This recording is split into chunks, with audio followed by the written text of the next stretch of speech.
Hi, Rebecca. Welcome to the show. Thank you. I'm delighted to be here. I'm delighted to have you. You've written some interesting books, and what you do for a living is also of great interest to me and what you stand for. So I'd like to get to your books, but before we do that, tell us a little bit about yourself and who you are and how you got to this point in life. Sure, I'd be glad to. I am a law professor. I teach at the City University of New York. We are a public law school here in New York City. And our mission is to both diversify the legal profession by educating historically excluded groups and to produce lawyers who will work in the public interest. It's an incredible place to work. My specialty is environmental law and human rights. I study mostly these days New York City. I look at how we are responding to climate change and how the city is trying to respond to the many environmental injustices that are represented by where we locate our polluting infrastructure. The word for that in environmental law is a LULU. It's an acronym that stands for locally undesirable land use. Hmm. So things like waste transfer stations, power plants, highways, right? All of those are LULUs because they negatively impact the communities Yeah. around them. And what we see here in New York is that almost entirely those LULUs have been directed into poor communities and communities of color. And the city is in the process of trying to sort of grapple with that history and figure out how to undo it moving forward. Yeah. New York being an island, I remember there were barges of garbage floating around. Is that still happening? Like you get rid of your garbage somewhere else, you dump it somewhere else? Well, in the late when was it? The late 90s, the Freshkill landfill closed. That was New York City's landfill, and it was on Staten Island. And since then, New York City doesn't dispose of any of its own waste in the city. All of the waste is taken to waste transfer stations where it is either put onto long haul trucks, those big 18-wheelers that you see on the highway, or trains or barges, and then it is sent to landfills in Ohio, Virginia, Pennsylvania, and upstate New York. Hmm. So, that in and of itself is a profound environmental challenge and Yeah, of course, environmental injustice. of course. And then you have the human rights side of you. You see, these two subjects really Mhm. interest me, environment and human rights. I'm all about that. Talk a little bit about how you work that. So I work with a group of scholars called the Global Network for Human Rights and the Environment, among other things that I do. And so we have been working very closely with the UN. In the spring, in July of 2022, the UN General Assembly had unanimously voted to recognize the human right to a healthy environment. And so now we're in the process of trying to help states understand what does that mean and what are their human rights obligations under their membership in the United Nations, and how can communities, in particular, how can environmental defenders who face such danger as they try to protect forests or rivers or land, how can they access protections under the various human rights regimes? Now, in New York, we amended our constitution in the fall of 2021 to add the right to clean air, clean water, and a healthful environment as a fundamental right in New York. So those human rights concerns and those environmental concerns really intersect very clearly here in New York. Wow. I would like to see all constitutions have that amendment. That's wonderful. Yeah. Let's get to the book that you'd like to talk about, Naming Gotham. What do you mean by that? So Gotham is a nickname for New York City, and Hmm. it actually is a nickname that comes from Washington Irving, the author of Legend of Sleepy Hollow, among other things. He was sort of a young lad about town kind of guy. He hung out with his friends. They drank absinthe. They were exactly what you think of when you think of Sure. sort of this literati who are very elite. And so he and some of his friends published a magazine that was a satirical magazine, and they wrote about a place called Gotham, and it was a thinly described New York. And Gotham is a word that comes from the Middle Old English, and it means goat herder, but it was slang for idiot. So Okay. when they were calling New York City Gotham, basically what they were saying is, you are all idiots. But the term sort of, it has lost that connotation and it stuck. And then, of course, the Batman comic sort of brought it to much more publicity. Yeah. And it is, New York's alter ego is Gotham City. Yeah. And so when I wrote this book about the history of New York, I called it Naming Gotham. Tell us about that book. So what is in there? So it's a really fun book. It is, you may notice I have trouble staying in my lane, right? I'm a law professor, I'm a scholar of human rights and the environment, but I wrote this book about the history of New York, and it's sort of a gossipy book. My idea was to use the people that we name things after in New York, because all of our roads and bridges have names, and as do many of our cultural institutions, but to use the people that we name things after as a way into New York history. So by learning about those people, we learn about various periods in New York's history, sort of dating back to before it was New York, when it was New Amsterdam and was a Dutch colony, and before that, when it was Lenape-Hoking, which is the name that the Lenape gave to this area. And the names, right, they're layer upon layer of names over time that reflect all of these different histories. But I came up with the idea because I used to take this road called the Major Deegan Expressway a lot. My parents live in Pennsylvania, and you can't get to where they live on public transit. So the only way to get there is to drive. And from where I live in Queens, the way that we used to go was to take the Triborough Bridge, now known as the Robert F. Kennedy Bridge, to the Major Deegan Expressway to the George Washington Bridge. Anyone who's taken the Major Deegan Expressway knows that that means sitting on the Major Deegan Expressway in traffic for endless amounts of time. And so I'm not very good in traffic. I don't have the best sort of calm, centered self. So I'd get really mad, and I would always sort of curse Major Deegan. But I didn't have a clue who he was. And in fact, nobody has a clue who he was. Right? Everybody knows who George Washington is and George Washington Bridge, right? But no one had a clue who Major Deegan was, even though everybody took the Major Deegan Expressway. So I was like, why don't I find out who he was? And then once I did, I realized, oh, wow, he's way less impressive than you might expect, given that he has this major road named after him. But it got me interested in wondering, who was Bruckner? There's a Bruckner Expressway. Who was Van Wyck? There's a Van Wyck Expressway. Who was Kosciuszko? There's the Kosciuszko Bridge, and on and on and on. And eventually that turned into this book. When was that published? It was published just a year ago. It was published in January 2023. Okay. And how is it being received? Really well. People are, it's a lot of fun. It's more fun than most of the things that I write, because mostly I'm writing scholarly articles for either policymakers or other scholars. But this is really written for my 17-year-olds. Okay. Sounds great. The cover is full of images. Does the book itself have pictures in it? All the pictures inside are in black and white. Right. The cover has some color photos, and it has photos of people who are featured in the book. So if I recall correctly, in the top right of the cover, there's this guy with this ridiculous beard. That's Peter Cooper, who founded the Cooper Union and, among other things, invented Jell-O, established railroads across, helped establish the B&O Railroad, the Baltimore and Ohio Railroad, and helped found AT&T, among other things. Well, very diverse. Invented Jello and founded AT&T. Oh, He was quite a guy. He quite also something. was a passionate anti-slavery advocate.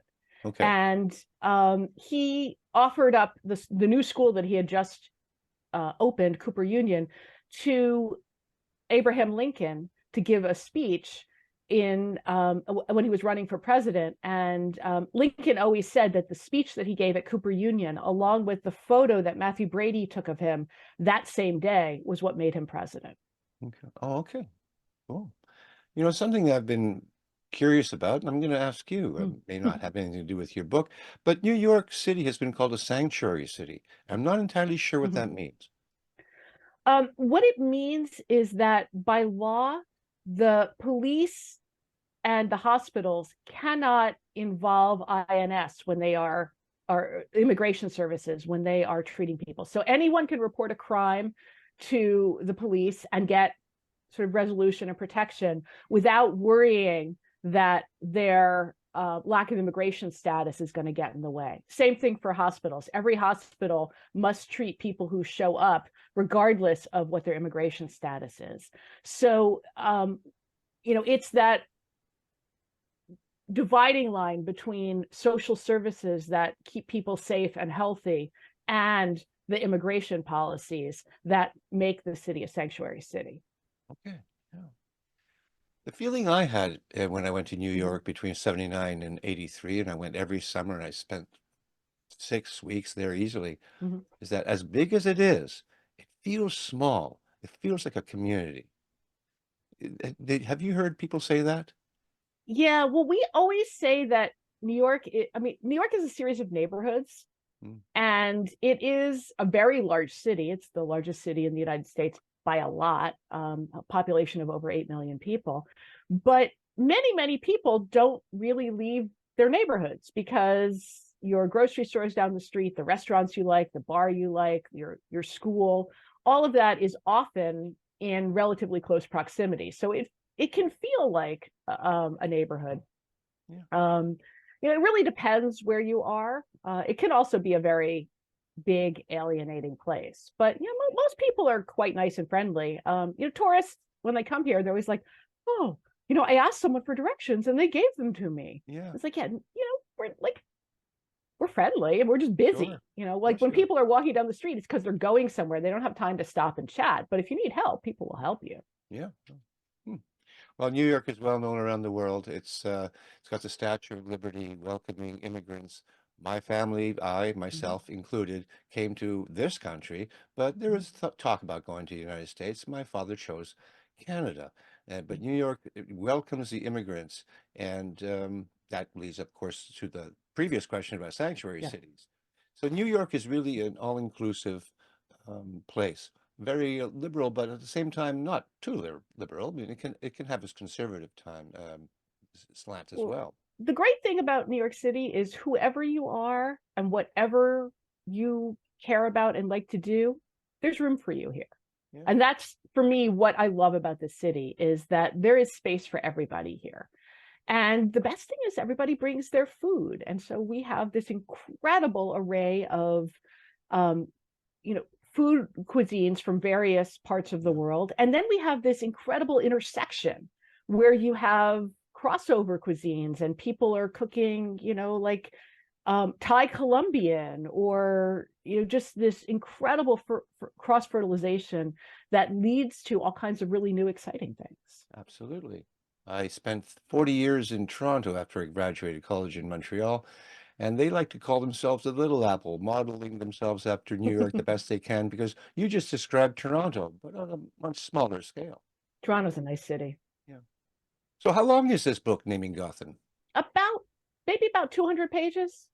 Each chapter is about 5 to 8 pages, and each chapter is about a different person. Now, a lot of them are interrelated because they knew each other, they lived at the same time, but each chapter talks about one person and their impact on New York and what is named after them and why.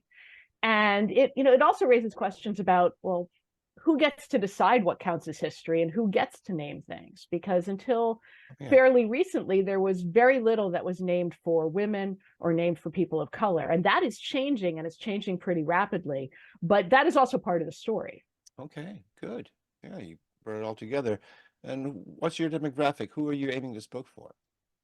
So the book is aimed at two different but related demographics. One is there's a whole lot of people who love to read about New York history.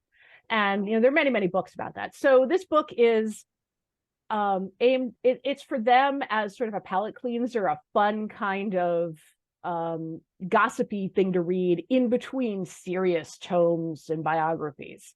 Many of the people in the book, there are whole biographies written about, but those biographies often don't include the kind of stuff that I do, like their messy divorces or that Peter Cooper invented Jello, or like these trivial Hmm. things that make Yeah. these people seem like people.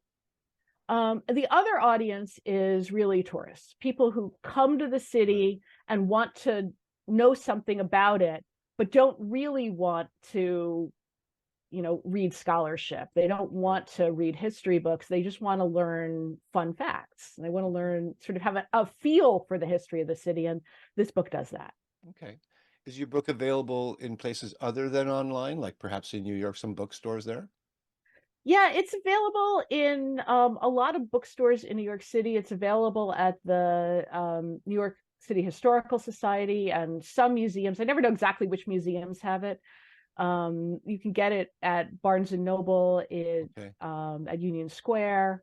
Well, that's good. My local bookstore, the Astoria Bookshop. I always encourage people, if you're going to buy a book, try to get it from a local bookshop. Yeah. If they don't have it on the shelf, they can get it for you very easily. Hmm. And I always feel like that's a win-win. It's a win for the author who sells a book, and it's a win for a local bookshop that Yeah. Sure. gets a sale. Yeah.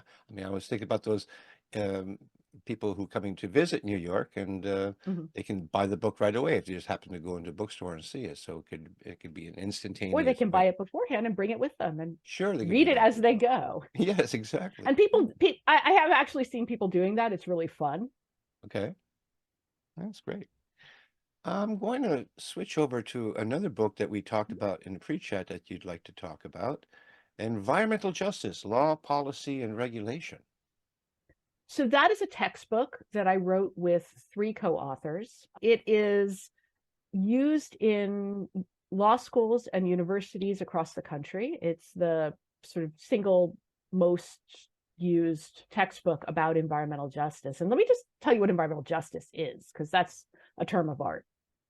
So environmental justice is the idea that all people are entitled to fair treatment and meaningful involvement in decisions that affect the environment in which they live. So fair treatment is, right, a substantive kind of thing, that nobody should be overburdened with the environmental bads, the Lulus that we started talking about. And everybody should have access to environmental goods, things like clean air, clean water, parks, trees.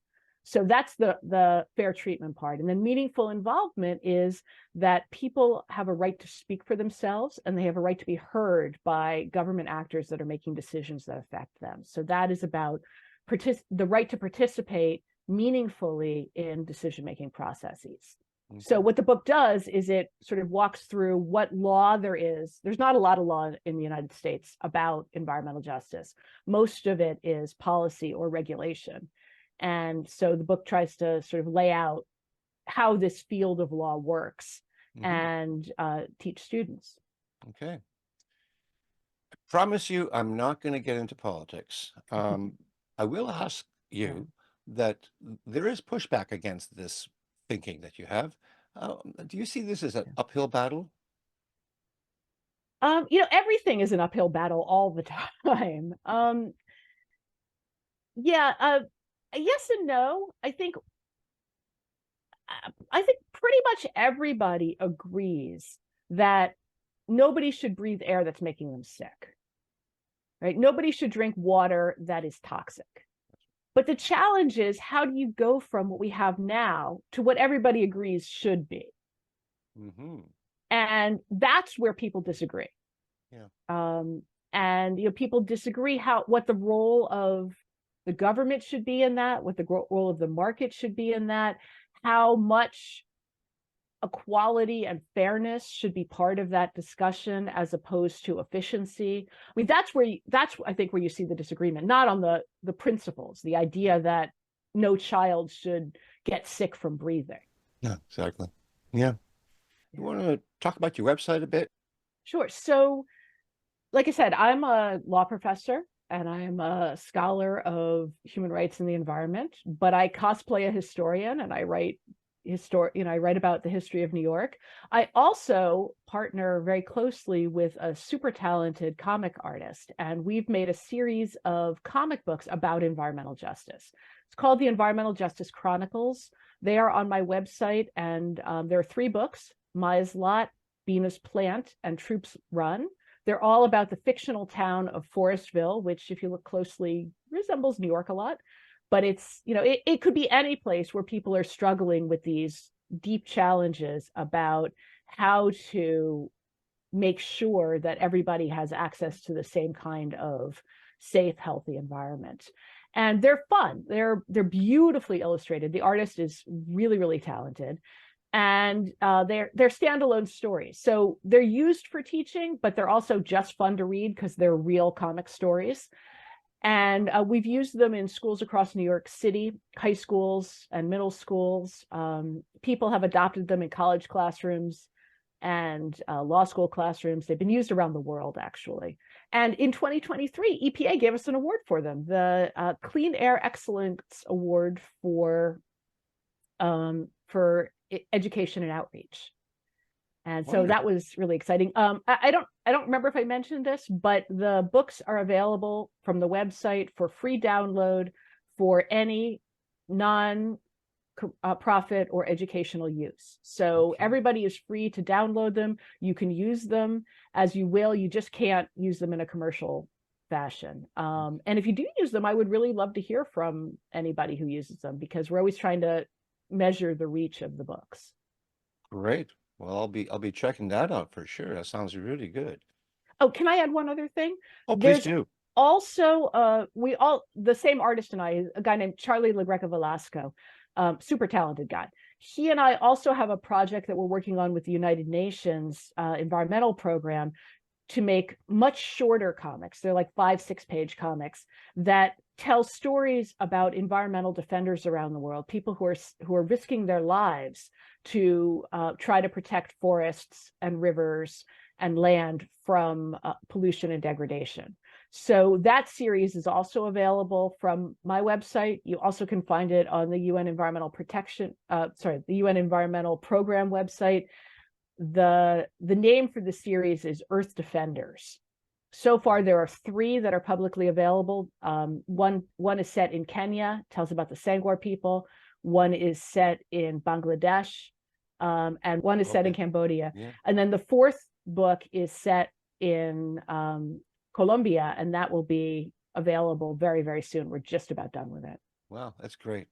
It's good to think on that level, not just where we live, but parts of the world. We all affect each other. I really like what you're doing. It's Thank you. maybe you can tell from my background that I kind of swing that way. So I'm really really impressed. That's really good.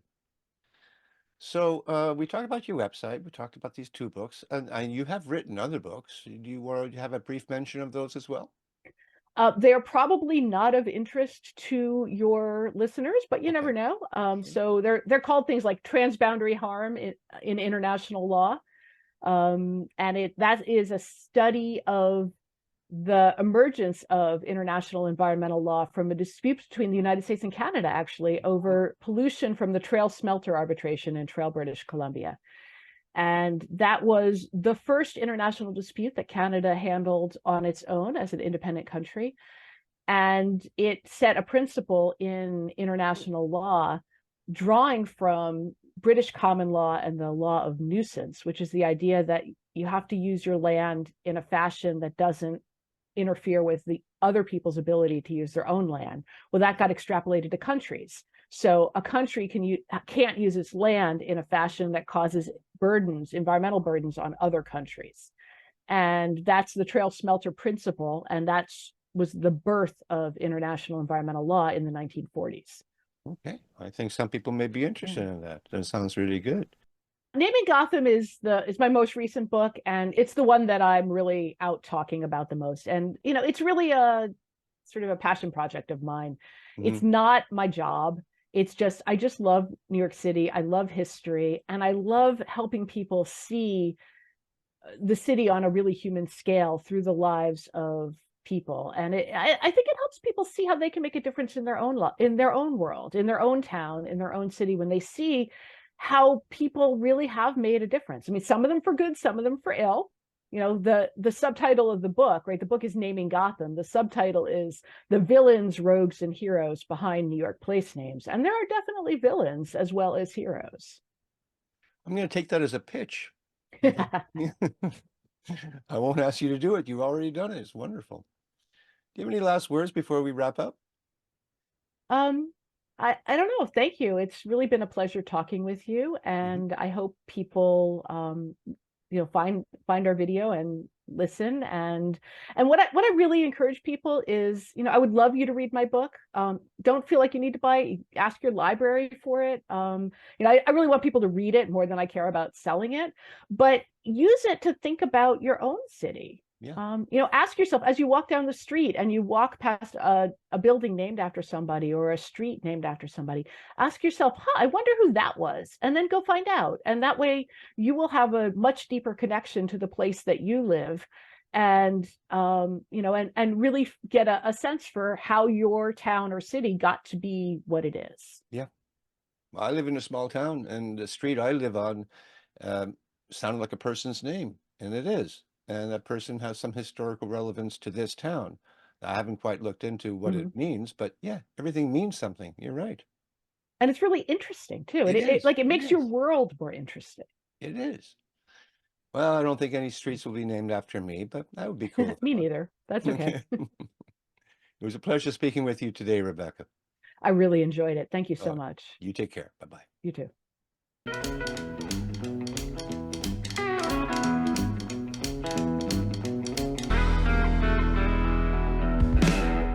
Thank you for watching. If you like what I do here on Tell Me About Your Book, then please consider hitting that like button and leaving a comment.